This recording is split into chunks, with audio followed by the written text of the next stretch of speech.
Coming to you from Greensboro, North Carolina, the final regular season event of the PGA Tour season. We're live breaking it all down, recapping last week's 3M Open, and of course, a little Happy Gilmore talk. Fairway to Heaven, we're live in 30 seconds.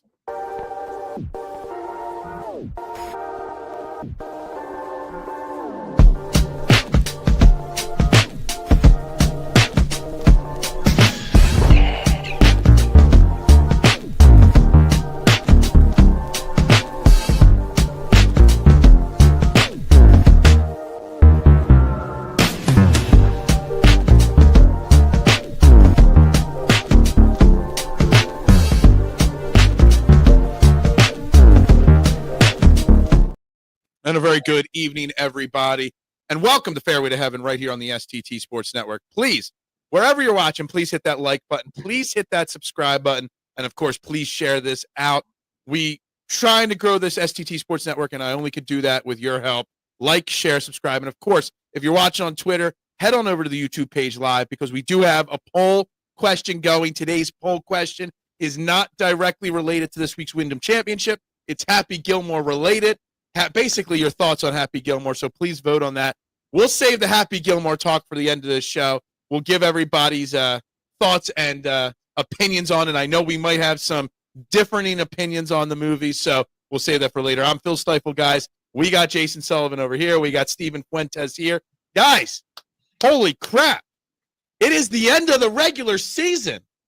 Literally, no offense, Steven. We're going to push you aside for a second. Jason, this is the end of season 5, regular season. We're 3 weeks left of 5 years of Fairway to Heaven, and we haven't killed each other yet. First of all, I think golf ends too soon. Like, I know they don't want to compete with the NFL. Makes sense. Yeah. I get it. But it's like, God, it's only August. It's not even August yet, and it's already almost over. It's just, it goes by so fast. I mean, like, it feels like we were just in, like January, talking like, Century and all these tournaments, Sony Open, and now it's like it's over almost. I feel like I just said yesterday the debut of season 5.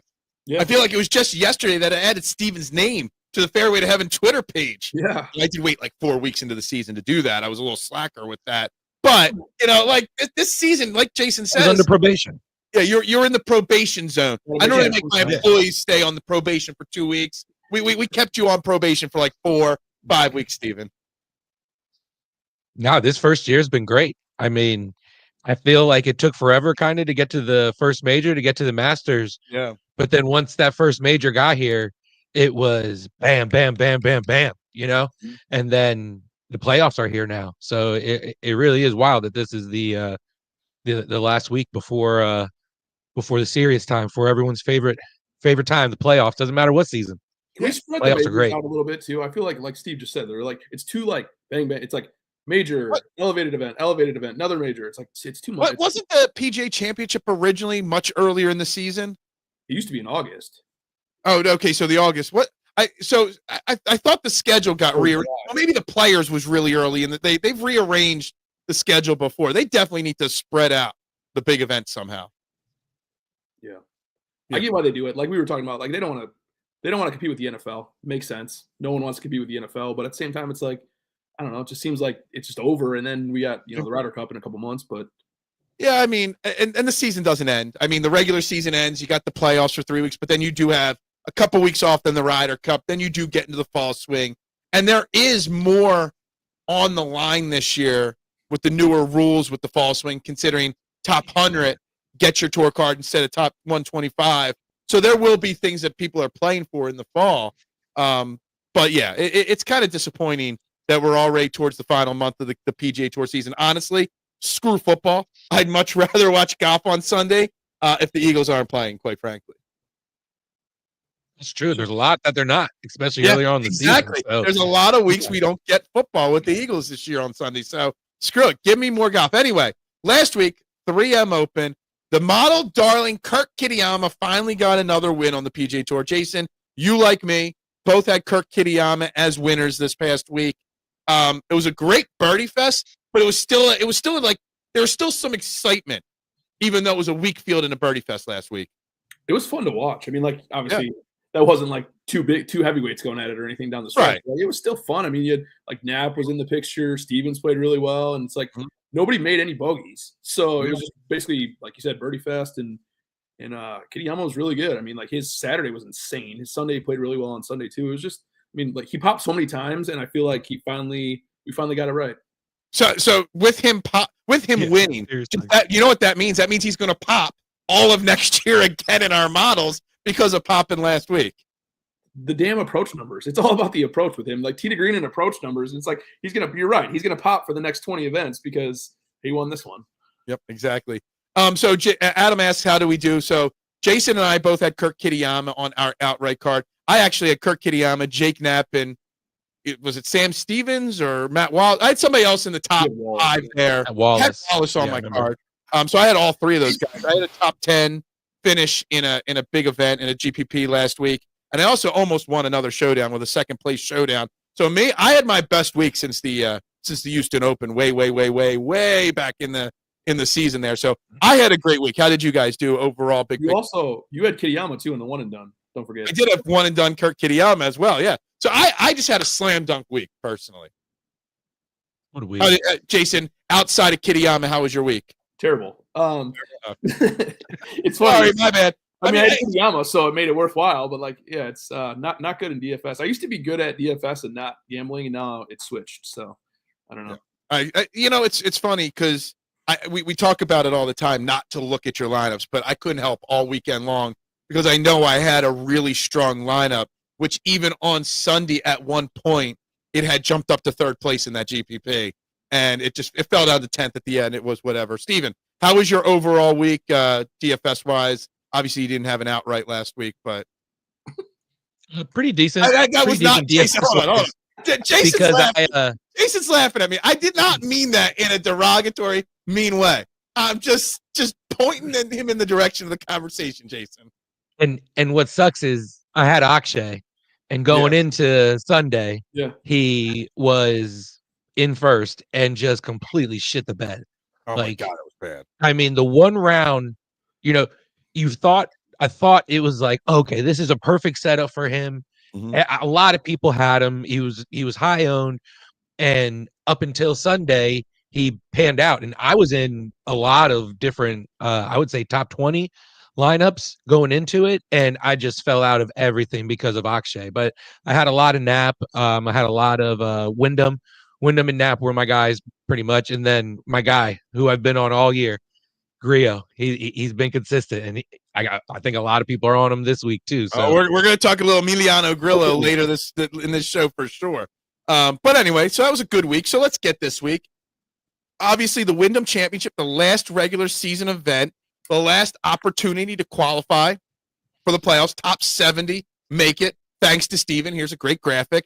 This is where we stand in the playoffs. Who's in the top 70, and what's that say? 71 through 85. Only once I saw this before. Only once has anybody gone from outside. I forget what the number was. Outside the top 90 or outside the top 80, been able to get into the top 70, and it was Lucas Glover when he won a few years ago. So 2023 was the last time somebody jumped from outside the top 80 to get into the playoffs. But there's a lot on the line this week here at Sedgefield, a golf course that's completely different than last week at 3M Open at Twin Cities. It's still kind of a birdie fest. There's still going to be low scores, but it's a very predictive kind of course. Can we talk about how weird this list is? Like, it just doesn't. I don't know. Davis Riley being on there, EVR, Cam Davis has been awful. Patrick Rogers, like Benny on. I mean, like you look at the guys that aren't on there, and like Hogarth's good. Kirk's good, Bez good, Kevin Roy's good. The Hogarths didn't play last week, and that kind of annoys me because they could have, moved up this list. Adam Scott's had a hell of a season, and he's at 85th on this list right now. Finau's been awful. Yeah, Finau's been awful. Ricky Fowler, he's got actually a lot more top 25s than I realized when I was doing my research. But it's kind of crazy the way this list and the William, I don't even know how to say his name. He contended a little bit last week. Moau. Like, I didn't even know who he was till last week. Didn't even know who he was, but he's 80th in the rankings. So it's kind of interesting to see how it's played out. But you also, on top of the top 70, You got to finish in the top 100 to secure your card for next year.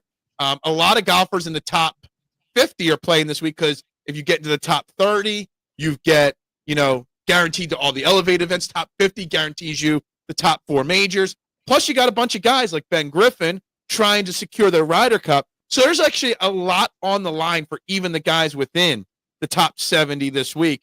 Steven, thoughts on, do you think they feel the pressure now that it's top 70, not top 125, and feel the pressure that to secure your cards, top 100, not top 125 for next year? Do you think these guys are really, really, really zoning it? It's not a major type level, event, but there's a lot on the line for a lot of guys this week. And because of all those reasons that you stated, it makes this field a lot more elevated than it has been in the past. So I think that you add pressure to these golfers who are on the bubble or just on the fringe, that now they're looking up at guys like, you got a guy like Adam Scott who is out there, and you can't tell me that some of those guys aren't looking at Adam Scott and going, damn, all right, well, he's not feeling any pressure. He's been through this in majors, where you got a guy like Davis Riley who is in there because he played well in elevated events and signature events, where is he going to feel the pressure of someone bearing down on his neck for all the stuff that you just mentioned being on the line? So I think for sure there's going to be some guys who feel the pressure and crumble. You bring up a good point, because there's also a lot of money on the line, and getting in those elevated events equal a lot of money. And you've got guys that are higher on the rankings because you get more points in the elevated events. So making the playoffs, making it to the elevated events, give you the opportunity next year to make even more money, right, Jason? So the money, we talk about points. The money at stake over the next 4 weeks is even just as big, if not bigger, than the points, right? Yeah, no, you're definitely right. I wonder how much the narratives matter. You know what I mean? Like, I think we've seen this. We've talked about this a lot over the years, and I just don't know if we've really seen like these big things. Like, we always talk about like so-and-so is outside of the top 70 and he's in this. It's like, it never really like becomes a storyline once the week starts. I think people get caught up in these narratives too much, like motivation. It's like, you can't tell me that a guy that's 68. Did we lose Jason? I know he's been having some Wi-Fi issues. What about the 68? He's back. Sorry, you froze up there. No, I was just gonna say, like, you can't tell me that the guys that are in the 60s aren't more motivated than the guys that are 90th. I feel like it's a lot. It's fun to talk about, but I just don't know how much these narratives really. I think that's very fair, because I mean, whether you're teeing it up and you're in, who's the top guy you would say theoretically, Jason, in the field this week? Fitzpatrick, Keegan, Ben Griffin. Who's the top guy? Ben Griffin maybe season-wise. Yeah. Fitzpatrick overall. Yep. They're just as motivated to win this week as I'm going to just page to a random name in the 6K, Chandler Phillips. Yes. That's who my eyes just went to. They're both equally motivated this week. Agreed, 100%. They're motivated until they go out there and play a shitty 9 holes, and they're like, oh crap. Someone like Matty Schmidt who's sitting there exactly at 70, and then it's like, oh crap, now I'm really feeling it. I love the graphic though that they usually have of after like every single hole, you see him shoot up 10 or you see him drop down. It's like, oh man, it's like watching the stock market or something like that. Rashad saying, my strategy this year is to play guys comfortably inside the playoffs number. It's more of a distraction than a motivator. I agree with that. Yeah, maybe. Yeah. I mean, I was going to say something along the lines of where I understand what Jason's saying, where it's a fun talking point, but it doesn't matter. Maybe I'll keep an eye on it with my showdowns. And I've had a lot of success with showdowns over the years. Oh, wow. That nice. If you're on the outside or even just barely on the inside, in certain situations, you might become more aggressive or a little less aggressive based off of the situation you're in. You're at 69 and all you need is a par on the 18th hole. You might just back off a little bit instead of going. Remember, because Jason, remember last week, me and you were texting. Kitayama went for it on 18. He all he needed to do was par the hole, and he went for it in 2. And we saw how many golfers splashed down on Sunday on the 18th hole, and that aggressiveness. But that was just one event. Like, how many guys are going to throttle down or throttle up in that situation. Maybe in a showdown situation, the narrative plays a little bit more of a factor. No, that makes a lot of sense. Oh, was it last? I think it was last year, right? When JT almost chipped in, he needed to chip in from Yes. I forget what it was. Like he needed to chip in from just outside the green, and he hit the flag stick, but it didn't go in. Yeah, that's right. Yeah. So anyway, it's a solid field. We're at Sedgefield Country Club, like I said. It's a very predictive type of course. They've been playing here for a long, long time, this event, Jason. So tell us about Sedgefield, Greensboro, North Carolina, what these golfers are going to be looking at this week. Yep, Sedgefield's Country Club, 7,131 yards. It's a par 70, champion Bermuda greens, 52 bunkers, water and play on 6 holes. Like you said, it's all about course fit here. Like it has a very specific course fit, and you've seen those guys, Webb Simpson, guys like that, like win over the years here at this course. Lucas Glover's another one. A real tricky aspect of this course is the Bermuda rough. It's really unpredictable. Like the lies are like it's a crapshoot. Like you could end up with a really good lie, or you could end up with a terrible lie where it's sticky rough. So like your ball could shoot any direction. So that's the biggest thing. Staying on the fairways this week. That's a huge one. Course fit is huge this week, like we said. And then putting and short game as well. I mean, you look at who won last year in Aaron Rye, and who's the straightest hitter on the PGA Tour? Aaron Rye, and he won this event last year. So that's what it is. Steven, go ahead. That's old 2 gloves. And just to touch on Jason's course history sort of narrative, 8 of the last 13 winners here got a T12 or better before their victory here. So, course history is huge.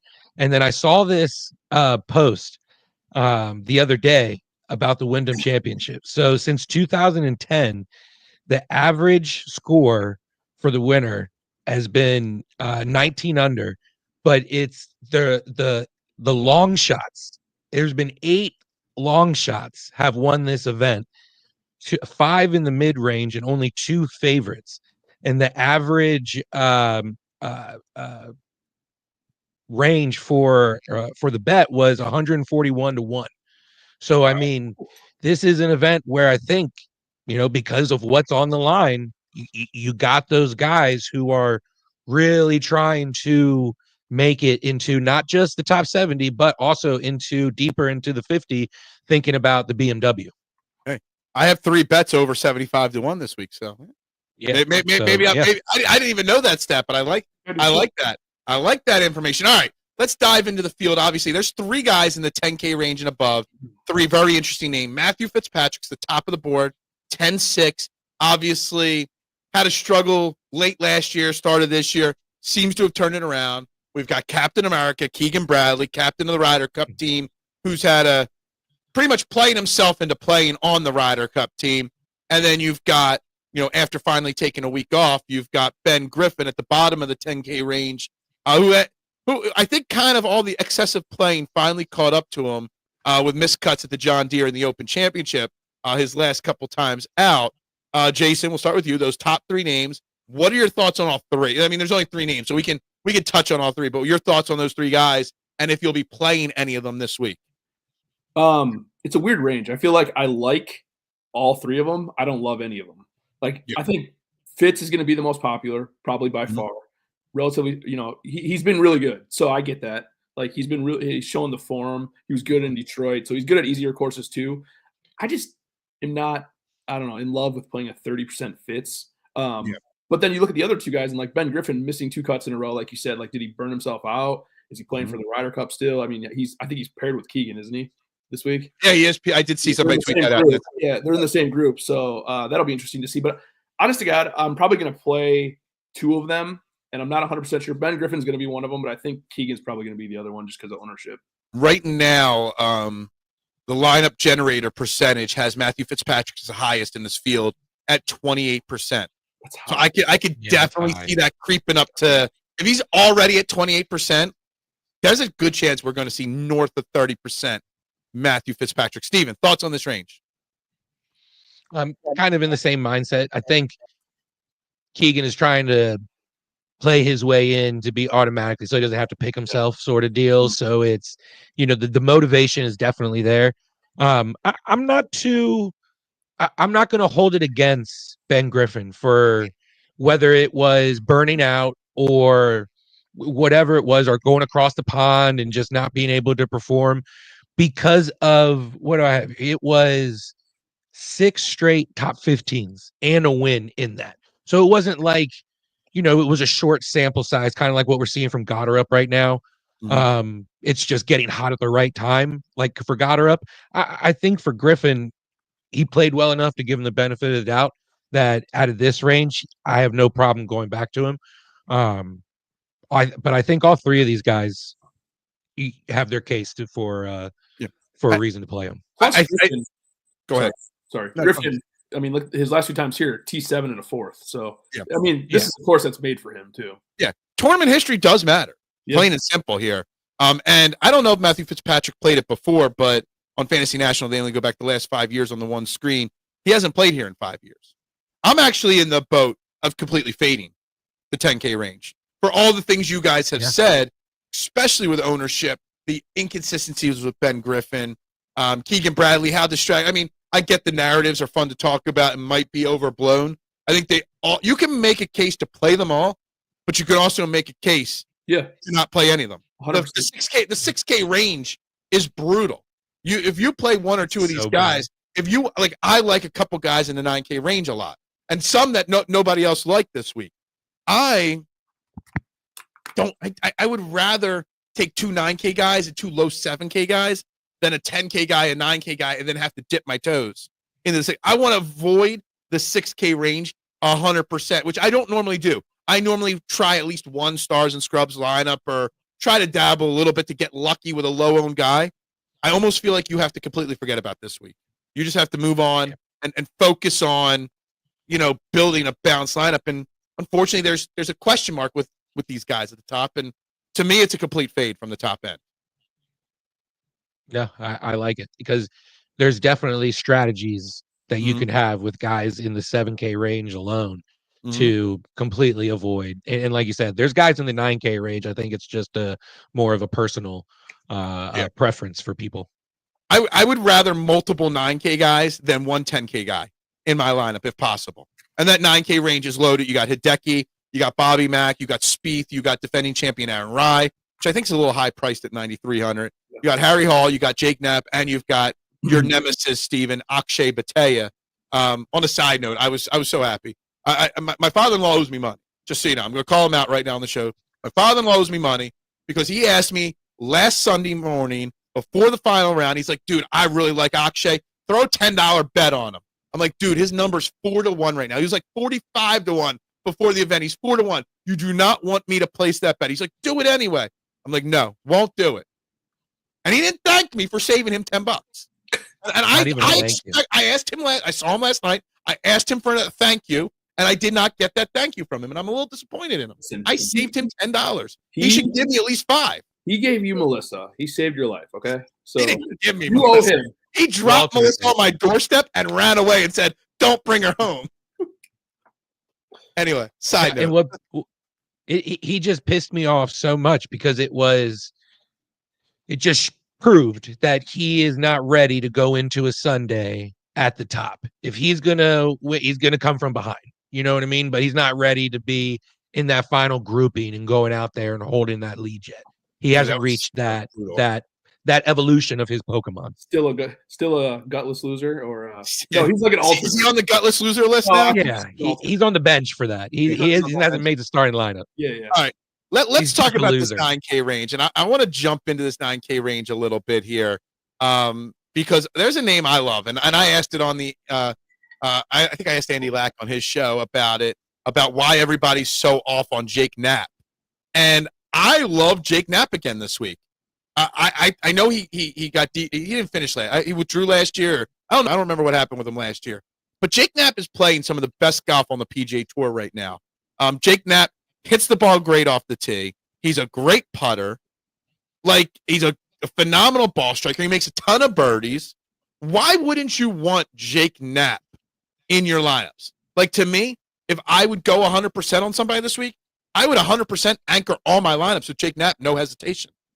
And he's at 15, 16% ownership right now on projections and actual or in actual lineup generators, and 12% on calculated ownership.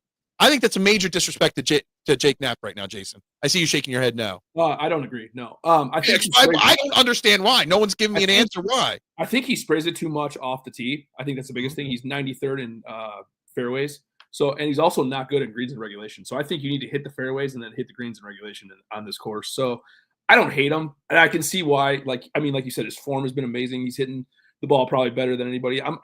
He's like one of those guys that like in the Gracerman category where like I think he's a little bit like afraid to win at the moment. Like he hasn't really like put on his big boy pants on a Sunday and locked it down yet. But I mean his talent's there. I think the price is a little bit too cheap, so I can see why people are playing him. I mean, not enough people are playing him, in my opinion. He's only in his last 5 events, he lost 0.1 strokes on approach once, 0.4 strokes once around the green. He has gained strokes every other statistical category over his last 5 events.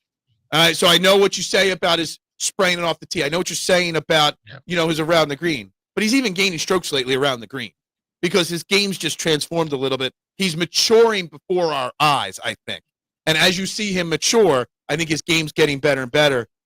I'm a Jake Knapp guy, and I'm not going to skip betting Jake Knapp until Jake Knapp actually wins again. So, I'm not going to miss that boat. I think 35-1 for a guy that finished second place last week, and at 9,100, 12-13% for a guy that finished second place last week. I think that's criminally underpriced, criminally under everything right there. Steven, go ahead.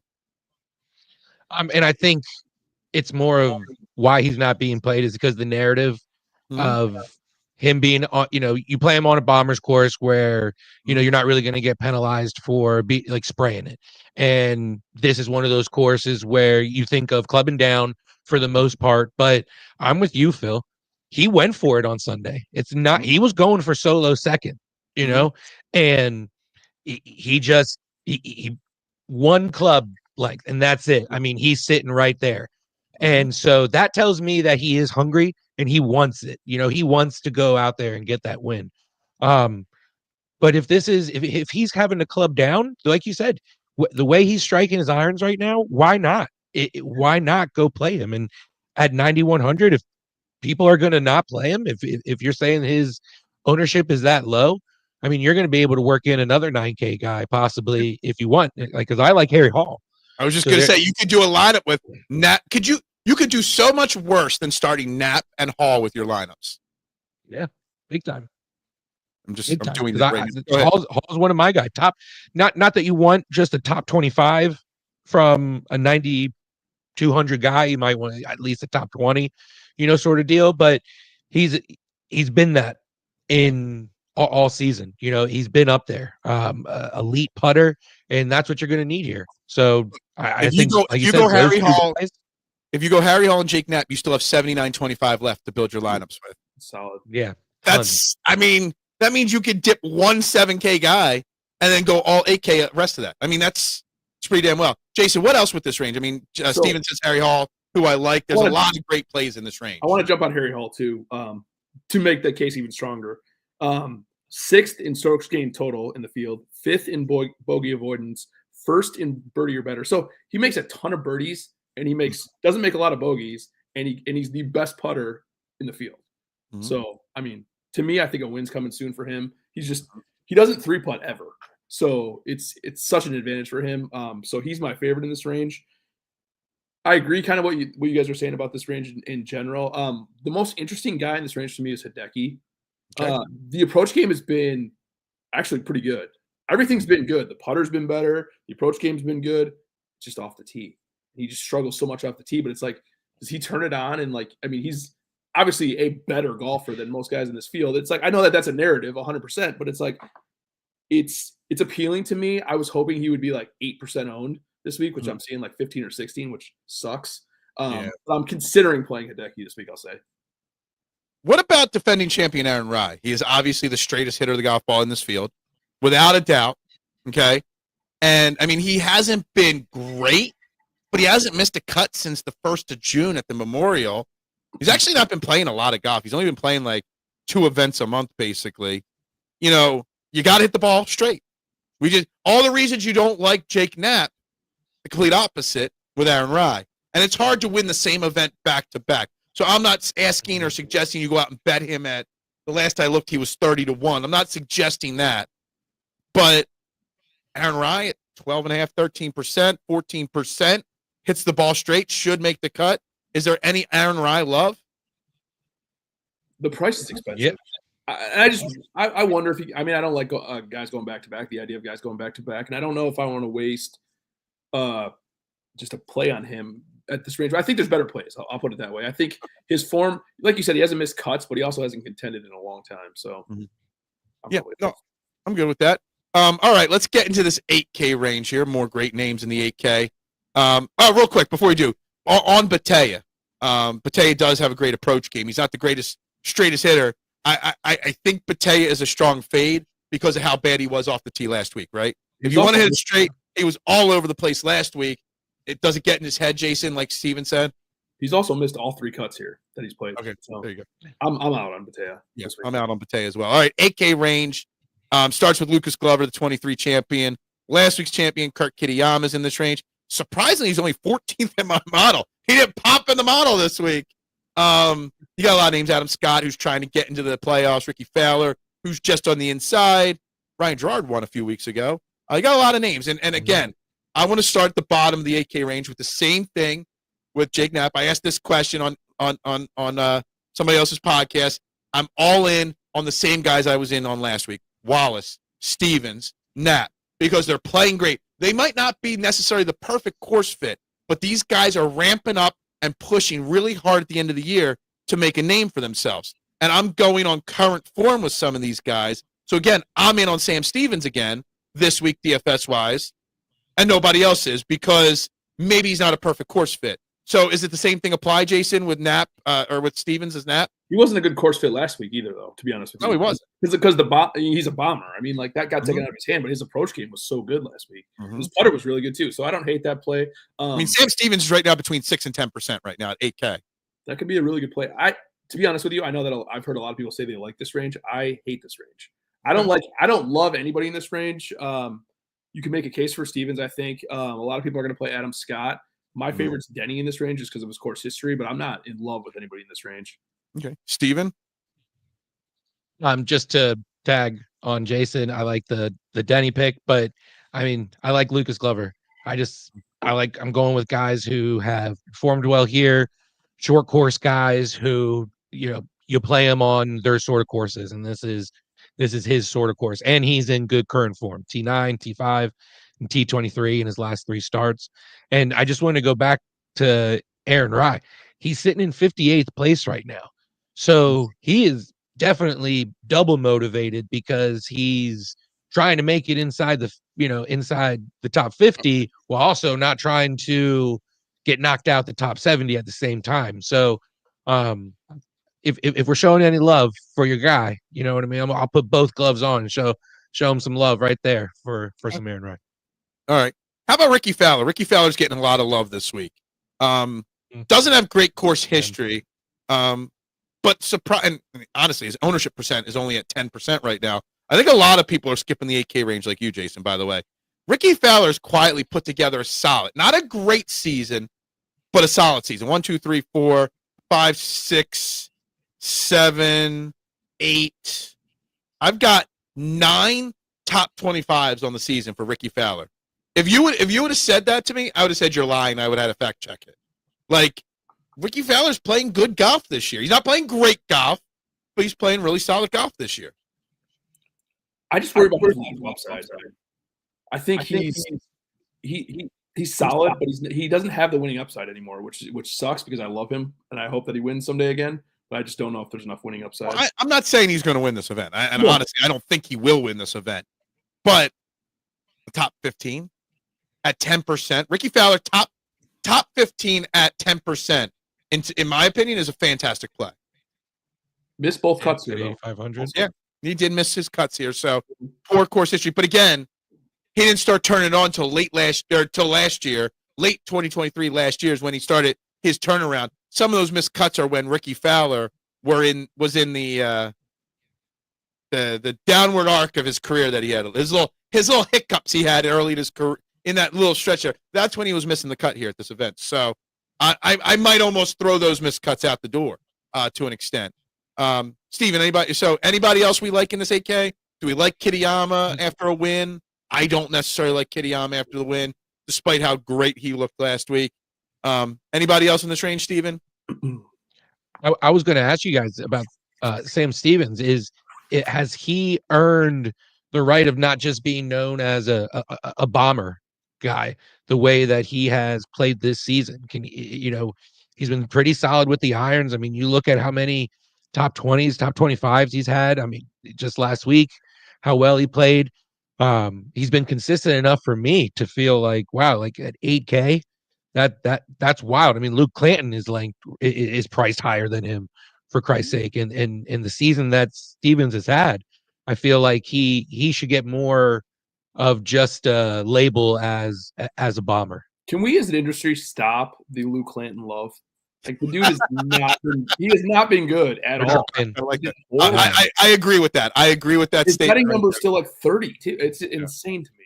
Yeah, He no, finally made back-to-back cuts sort of deal, and he's priced above. I mean, Sam Stevens doesn't have a huge amount of like top end events this year, like, places, but he's only missed 3 cuts all season long, and he's played a ton of golf. His last missed cut was all the way back at the beginning of April at the Valero, and he's played he's played 2 majors in that time frame. Made the cut at both majors. Made the cut. Well, had a great finish at the Truist, an elevated event. I think Sam Stevens is definitely worthy to be considered more than just a bomber. He's really good tee to green. He hits a lot of greens. He's good around the green too. So I don't hate that. All right, 7K range. Another name that's on my list I'm repeating again this week is Matt Wallace, for the same reasons I talked about with Sam Stevens and Jake Knapp. But there's a lot of names here. So, Jason, 7K range. Don't mention anything about Grillo. We'll let Steven talk about Emiliano. Yeah, just save the Emiliano Grillo love for Steven. It's like talking about his fiance. You just don't do it. Like, you can't do it. You don't talk about his fiance, and you don't talk about Emiliano Grillo. Exactly. Nikolai Hojgaard is my favorite in this range. I think he's going to win this week. I know it's weird, I know to say, but wow, he's just been so good. 5th in the field in birdie or better, 4th in greens and regulation. I mean, he had a 4th at Scotland and a 4th at the Open. I know that's completely different golf, but like, this dude is super talented, and I just think he's a stud. So he's my favorite in this range. I like Matt Wallace a lot this week too. I mean, 2nd in bogey avoidance, 5th in around the green, and 11th in putting. Like, the dude just obviously this is the kind of course I think he wins at, like one where it turns into a putting contest. But I like that call a lot this week. Okay. Steven, give me the takes on Emiliano Grillo. I just looked at his ownership. It's up to like almost 24% at this point. So where I have him in my first 2 lineups built already, I'm a little concerned about 7,500, 20+% Emiliano. Can I make one point real quick before Steve goes? I agree with that ownership being high, but I just think that the price is way too low. I think they screwed up on the price. Yeah, I absolutely agree with you, because for a guy that's had 3 out of the last 4 events top 20, 1, 2, 3, 4, 5, 6, for sure. 5 of his last 6 events top 25. The number's way too low. He's definitely turned his season around. Steven, are you playing Emiliano Grillo this week? That's the question of the week. I'm definitely for sure going to have him in tons of lineups, but I just think that this whole 7K range is just filled with tons of the guys that have the 3 things that you need. You need the accuracy off the tee, you need the putting, and you need the approach and the wedge game sort of deal. Grillo's got that. Another guy who I've been high on this season, I think Matt Kuchar is one of those guys who has that. But one of the guys who probably not a lot of people are on, Gary Woodland. He's sitting 75th, T20 last week. He was good on approach and off the tee, and I looked it up. He needs a T27 or solo 27 to advance to the playoffs, and he's gotten a T28 and a T27 his last 2 times here. So that's my guy, and he's right at 7K. So if you want to go the route of 2 9K guys, I think Gary Woodland is a good choice to go along with my typical guys, Cooch and Grillo. You know who else I think is a good play this week? Your boy, Jesper Svensson. Jesper? Yeah. Jesper? He's been really good. Yeah. Putter, good irons. It's filled in this range. I'll fire of off a those couple guys. names on my list here. Andrew Novak, Chris Kirk, Yeah. Nico. Oh no, let's start that again. I wasn't looking. Novak's a down. Chris Kirk, we got a thumbs up. Okay, we got Nico. Got you down. Okay. Yep. Jacob Bridgman, despite his Jacob Bridgman after his missed cut last week. Dead to me. Dead to you. Okay. Yeah. Rico Hoy, In between. between, and wow. Like Yeah. He's a good putter, right? You got to see Hey, more. he's a great I putter. got to see more of him. Yeah. Gotcha. Kevin So Roy too. they're all names I'm dabbling. Kevin Roy is with. going to be chalk, I think, this week, but dude is just solid. Like he's a really good iron player. So I like Kevin Roy. Yeah, I would say the best in this range is based off of all things, the stats, the ownership, the course history, everything all together. I think Wallace is the best play in the 7K. That's just my personal opinion. Steve votes for Grillo, obviously. Well, I like Grillo. I just don't like Grillo's 25% projections. I said that last week too when he was kind of screwed up. What about the Yeah, postman? I felt bad for Adam Svensson last week. You go out, you drop a 60 in round one, and then you don't even shoot 2 under the rest of the weekend. We tell Rashad, stay tuned for my tips from a non-professional tomorrow. Yeah. Is Adam Svensson in your tips for a non-professional? I don't even know what Adam. He's not even anywhere on my card. I gotta. His brother Adam. I made a reference to that too. 69. He's 6,900. I already have it written. Yeah. I'm just looking How up. you guys feel about JT Poston this week? Course fit. Yeah. Adam Svensson's actually not an awful play this He's week. actually been good, and He's got great course history. He's got low ownership. He played well, got good last week. Like Adam Svensson's actually not a bad play. He won this tomorrow. He won it. Didn't JT Poston win this? I think so. Like 4 years ago, 5 years ago. I'm writing Svensson's name down. That's exactly what you need at this course too. He's an accurate guy, good putter, just doesn't deliver on Sunday. All right, give me any. How about the 6K? I know I said you guys didn't even catch my joke. I didn't. I missed your joke. I was already thinking about the 6K range Because I doesn't deliver on Sundays. Oh, yeah. Oh dang! Just like Carmelo. Yeah.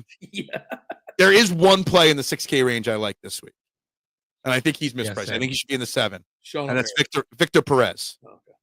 I think Victor Perez at Isn't it 6,900.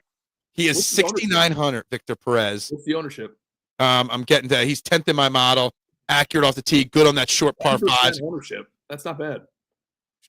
Yeah, 9 to 11. So you got that. That's not bad. Finished 33rd here last year, so he's played the event before. He was 110 to 1 to win this event. What sucks about him is that he makes a ton of cuts. He just doesn't have the really high upside. Yeah, no, he doesn't. But again, all the numbers say if you want to play 3, give me a lineup with Hall, Knapp, and hell, somebody like if I have to dip into the 6K, I think it's a safe play right there. Do you guys have Steven? Do you have any 6K guys that you like this week? One, Antoine Rosner, just because of he's a cut machine. He's a cut. He hasn't missed a cut since the American Express, and he's been really good with his irons. If he can putt well, it's more for strategy if you want to dip into the 10K range. But there's a lot of guys here right on the fringe of they got to play well. I mean, Matty Schmid's one of those guys who's sitting there right at 70 who, you know, if you want to go the narrative of the guys who are playing you need to play motivated. He's one of them, and EBR too. He's right there. Gotcha. Jason, do you got any names in the 6K that you like? Svensson's my favorite. And then the second one is Ben Coles. This dude is just he seems like he would fit this course perfectly. I lost my stat model. Hold on one second. Sorry. Ben Coles. Okay. 9th in greens and regulation, 10th in fairways, 3rd in approach in the field. So I like those numbers for a guy that's 6,700. I trust my man Len Hock. Mackey. I do trust Len Hochberg. You guys know I read him all the time. He's one of my favorite guys. He's high on Mateo Montecero this week as well at 6,500, 2%. You know, if you need to dip down, maybe that's a way you do it. But anyway, that's the field. Let's bring up the stat sheet because I closed the one and done gap, and I closed the gap in the other thing here, the DFS contest. We are now DFS. I'm at 9. Jason's at 10. Steven at 5. Steven sucks. At this. Steven, you have a chance. Jason's not going to be here the next couple of weeks. Steven's So been you have a mathematically chance. eliminated. Yeah. Mathematically eliminated. Yes. The most he can get is 9 over it. Maybe we'll do a Ryder Cup one to get him a chance to get to 10. One and done with my Kirk Kitayama last week. I have closed the gap to just over 100K between me and Jason. So, Steven, all you got to do is pick the winner in the one and done, and you could close the gap too. Yeah, that's all you gotta do. Close the You gap just there. gotta pick the winner. That's all you got to do. So that's where we are. Maybe I'll hit up Rashad for next week. We'll see if Rashad. Just say we're going to have a guest on the next 3 weeks, and the guest Yeah. is going to win the next 3 weeks Yeah. and tie me for the season end 5-5. Yeah, guests get 2 points if they win. Just so you know. Yeah. All right. So. Playoff rules. So I get to pick the order this week. So the order this week for the DFS contest: Jason 1, Steven Fuentes number 2, and I get to go third because that's my favorite spot to pick from. Guys, so Jason, you're on the board. Do I be an asshole here or do I be nice? You do whatever you want. You got to be an asshole. It's your last one, right? Yeah. Do That's you my want last do you one. want win number 11 or not? You're not gonna, just so you know, you're not gonna win by being an asshole. You win by making smart decisions. Yeah, I'm gonna go Harry Hall. There we go. It's fine.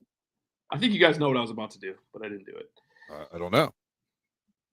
Take Emiliano Grillo. Yes. Give me, I'm going to go Lucas Glover. All right.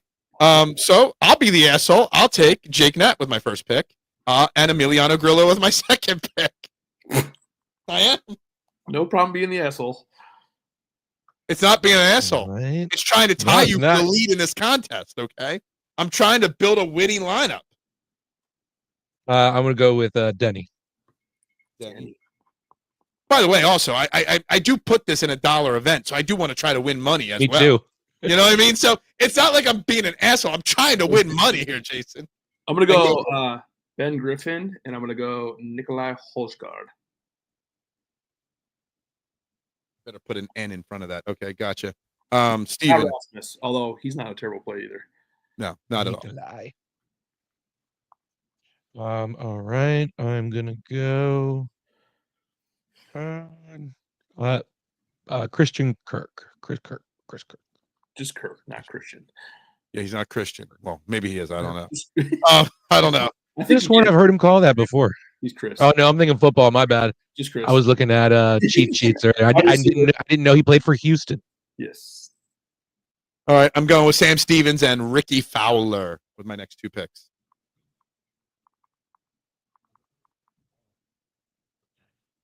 All right. Where is he? Just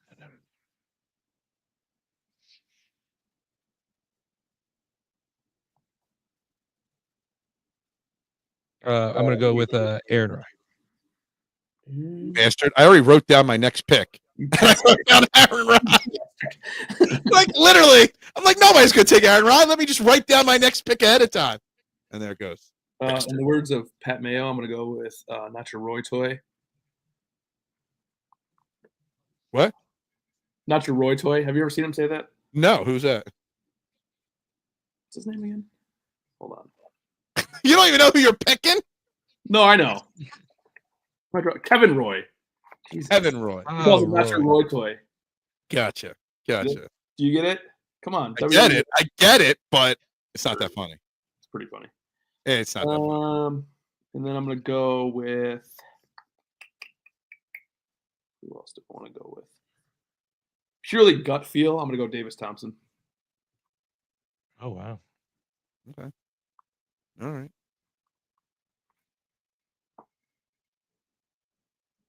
I'm gonna put my money where my mouth is. I'm gonna go Matt Kuchar. I like the player actually a lot. I couldn't get Griot. I I was fucking gonna get Kuchar. I fucking bet Kuchar. Nothing wrong with betting Kuchar. Yeah, there's a lot wrong with it, but that's all right. All right. So my final 2 picks. I'm going to go Bobby Mack with 1.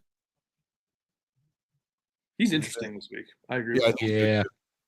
It's like And then by far the most talented player in that range, but I don't know.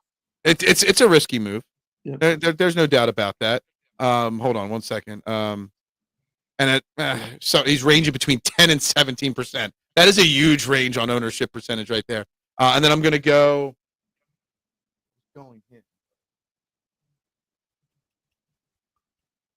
Yeah, we'll go with Mao. We'll go with Maui here with my final pick. So how do we say his name? Do we know? I think it's Mao. I think it's just Mao. Yeah. Mao. Yeah. Mao. Okay, so Bobby Mack and Mao are my final two. I'm gonna go with Matt Wallace. Matt Oh, Wallace. you fucker. Nice. That's why you should have been an asshole in the beginning, you know? I know. Be the asshole. All right, I'm gonna go. You see? Who are you going with? Cameron. Who? Cameron Young. Oh, Cambo. Cam Young. Gotcha. We didn't even talk Cam about Young. him. There we go. Now, does he hit the straight? Does he hit it straight enough? I don't know. He hits it straight. He just can't fucking putt. Yeah. All right, one and dones. Okay. I call him Willie Mo. Who's up on the one and dones? Steven, you're first on the one and dones. I don't think I've played Griffin yet. Yeah, I'm gonna go Ben Griffin. Ben Griffin. Okay. Does it mean I'm next, Jason? Because I'm still 100K behind. Yep. All right, I'm going Emiliano Grillo. I'm going to use my Grillo. I'm going to use my Grillo bullet this week. I've been saving it all year long for the right moment to use Emiliano Grillo. That's the moment right there. I'm so torn. I'm gonna go Harry Hall. I had two names written down, Grillo and Harry Hall. So I'm glad I went with Grillo then. So there we go. Yeah. Nice. All right, bets. Jason, do you have any bets you like? Because I have quite a few. We've put them all out there on Twitter. But any bets that you have that's your favorite this week? Oh, I sure do. I sure do. They're all my so energetic right there. They're all my favorites. I have Harry Hall 40-1. I have Nikolai Hojgaard at 55. Davis Thompson, simply just gut feel, 65. Keith Mitchell 75. Cooch 90, and Eckroat at 110. Okay, all right. Steven, what are your bets this week? Stevens 50-1, Denny and JT Poston at 55-1. And I'm upset about placing this one, but I have Echevarria 90-1, and he's the number one most tipped bet person this week. So I was like, oh great, that sucks. Yeah. And then Gary Woods 100-1. Very, very rarely is the most tipped guy actually win the event. Actually, I know. That's why I was like, great. I was like, that's none of my guys. I was surprised that he was number one too. Yeah. Like, there's a lot of people hyping him. I know PJ Tout's hyping him up a lot this week. I got Victor Perez on I had a free bet, so I used it on Victor Perez 110-1. I got Wallace 55, Grillo 75, Stevens 50, Mao 80. Was it 80 or 85? I can't even read my writing on that one. But my favorite bet's still this week with the biggest amount levied. I hope I'm the only one that's right. I got Jake Knapp 35-1, and I still think Jake Knapp wins this event. I know everybody's saying no, but I'm predicting now Jake Knapp victory, Wyndham Championship this week. I'm just saying it. I'm very confident in Jake Knapp this week. I really, really am. I just got this gut feeling that everyone's going to be like, damn, we got it wrong on Jake Knapp this week. And I'm going to be like, I didn't get it wrong. I got it. I got it right. So that's what I'm just feeling. All right, guys, let's move on for a second here. Something big came out last Friday night. A little movie, sequel, 30 years later, Happy Gilmore 2. I absolutely loved it. But Jason, I don't think you liked it too much, right? I thought the first 30 minutes were hilarious, and then after that, I wasn't a huge fan. Oh, you were in that. But why? But why, Jason? I want explanation because I know you didn't like it. First of all, I want to know why you didn't like it. Because if you didn't like it, you obviously don't know what comedy is. You're the most boring person in the world if you didn't like it. The first part, first of all, why does Virginia have to go 5 minutes into the movie? That one hurt. Yeah, exactly. That one hurt. We needed her in the whole movie, I think. Obviously, she didn't want to be in the movie for whatever reason. Yeah, she did not want to be in the movie. I thought the scene with first of all, I thought Scottie Scheffler stole the show again. Absolutely agree. When the cops came and he said, "Oh, not again." That was freaking hilarious. And they tried to get him out of jail, and he said, "Oh, at the end when he tried to give him a hug, and he's like, and he gives the first two guys a hug, and then the third guy goes like this, and he goes, "Stop." That was fucking hilarious. So Scottie Scheffler stole the show. I thought Travis Kelce's scene was really good. When that was my least favorite cameo in the whole movie. Yeah, I thought he was funny with Xander. That's what she said. Oh, the Xander part was funny. Yeah, that was pretty funny. And then I thought it kind of went downhill after that. It was kind of boring. I don't know. The end Steven, was really stupid. the end? Yeah, I mean the end. Wasn't the greatest part. I mean, there were some. I mean, I would say Travis Kelce and Becky Lynch were the two worst cameos in the whole thing. When he shook Chubbs' kid's hand and broke the fingers off, that was hilarious too. I had no idea that the guy that played Chubbs' son was the dude from Breaking Bad. Oh yeah, I had no clue. yeah. No clue. Steven, what were your thoughts on it? Bad Bunny, I thought was hilarious.